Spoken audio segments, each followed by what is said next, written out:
Most indie artists think getting lots of streams matters the most, but it doesn't. And let me show you why. If you're an indie artist or producer who feels like you're doing everything right but still not breaking through, this episode is going to change how you think about growth on Spotify. Let me be clear about something. The artists who grow in 2026 are not going to be the ones that are chasing streams. They're going to be the ones that are building save-driven momentum. And once you understand why, everything about your release strategy changes. A lot of people asked me to go deeper into this after my last video, so today, I'm going to unpack it properly. In my first year on Spotify, I couldn't get a single track past 1,000 streams, and I thought I was failing. I thought I was fighting a losing battle, and what I didn't realize was that I was chasing the wrong metric altogether. I was chasing streams instead of building a small but loyal core audience who actually cared about my music. Once I shifted my focus to saves and genuine engagement, things started changing for me, and years later, the higher stream count started coming more naturally because I finally understood what Spotify was actually paying attention to. Here's the deal. A stream is passive, and a save is commitment. A stream tells Spotify that somebody listened, and a save tells Spotify somebody wants this in their library permanently. Spotify rewards intent instead of consumption, and that is the entire game. So if you take nothing else from this video, take this. Streams prove that somebody arrived. Saves predict that they're going to come back. And that prediction is what the algorithm amplifies. I'm going to warn you in advance, this could be a little bit painful, but do a quick self-audit of your last release. If you got a decent number of streams but barely any saves, that means people heard your song, but they didn't care enough to keep it. And if you got fewer streams but a high save rate, that means your core audience is forming, which is great news. That's the spark that leads to algorithmic momentum. And if your streams look good but your saves look sad, it's kind of like playing a packed show where nobody sticks around after the first song. Let me give you a real-world example from an indie artist who's maybe not super famous. Meet Lizzie McAlpine's early collaborator, an indie folk artist named Olivia Barton. She's a great example of save-driven growth. Her track, I Don't Sing My Songs, gained traction not because of editorial playlists, but because instead, listeners saved it at a high rate. And that save momentum pushed it into personalized radio and autoplay sessions. From there, her entire catalog started getting recommended much more often. And that right there is the pattern that you want. It's not viral, it's not lucky, it's just save-driven. And Spotify watches early listener behavior closely, especially in the first 72 hours, and then in the first 28 days.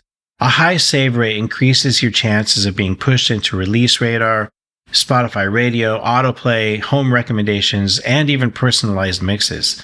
And streams alone don't trigger these systems, but saves do, along with low skip rates and repeat listens. So think of Spotify like a chef testing out recipes, where streams are people that are taking that first bite, and saves are the people that are asking for seconds. And that's what's going to convince the chef to put the dish on the menu. A lot of artists actually sabotage their save rate without even realizing it, and here are some of the biggest mistakes. Mistake number 1, releasing music without warming up your audience. Cold traffic rarely saves. Mistake number 2, asking for streams instead of saves. I mean, you get what you ask for. Mistake number 3, making the song the only story. I mean, people save artists that they feel connected to. Mistake number 4 is treating Spotify like a scoreboard instead of a relationship builder. Your audience can feel that energy.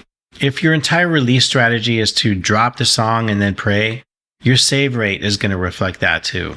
Let me nerd out for just a minute and break down the psychology that makes saves so powerful. Think about commitment and consistency.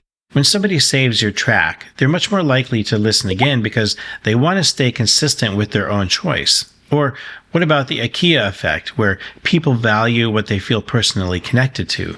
If your story resonates, they're going to save it because it feels like part of their identity. Then there's cognitive fluency, which, if your branding and messaging are clear, people save faster because the decision just feels easy. And habit loops are also a real thing.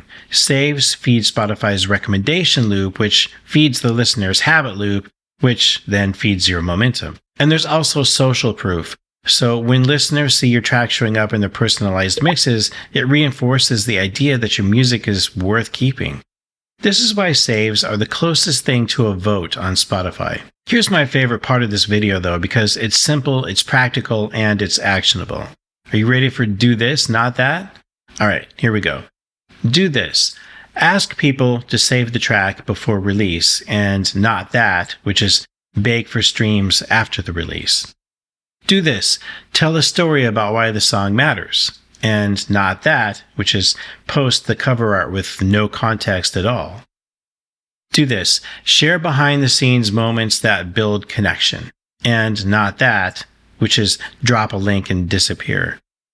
Do this. Use short form content and build emotional resonance and not that, which is hope the algorithm magically finds you.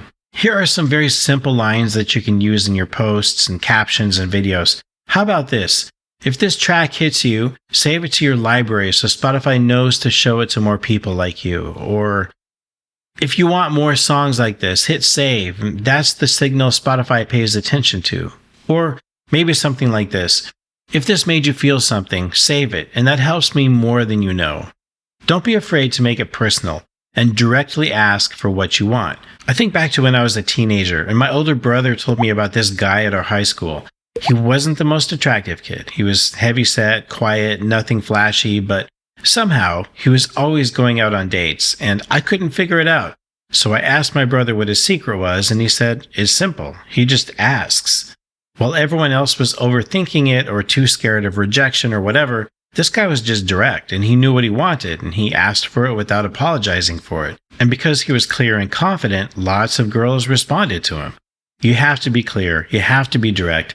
And the psychology behind that is the same psychology behind asking people for saves. People respond to clarity, and they respond to confidence, and they respond to simple, direct decisions. If you're still watching, then you're someone that's clearly taking your artist growth seriously. And here's a very simple plan that you can follow for your next release. Day 1, announce the release with a story about why your song matters. Day 2, share a behind-the-scenes clip or a voice memo. Day 3, post a short-form video with a clear save call to action. Day 4, share a personal moment connected to the song. Day 5, post a fan reaction or a comment screenshot. Day 6, share a stripped-down performance or maybe even like an acoustic clip. And then Day 7, remind your audience that saving the track helps Spotify push it to more listeners. This is how you build early momentum. This is how you build a core audience, and this is how you grow in 2026. Streams are just not the main metric that matters. Saves are the spark that starts the algorithmic snowball. If this shifted how you think about Spotify growth, hit like, comment your biggest takeaway, and subscribe for more breakdowns like this. I'm Kevin from Innovaniac Music. We help indie artists produce great music, get published, and build a growing audience. Until the next video, dream big and create boldly.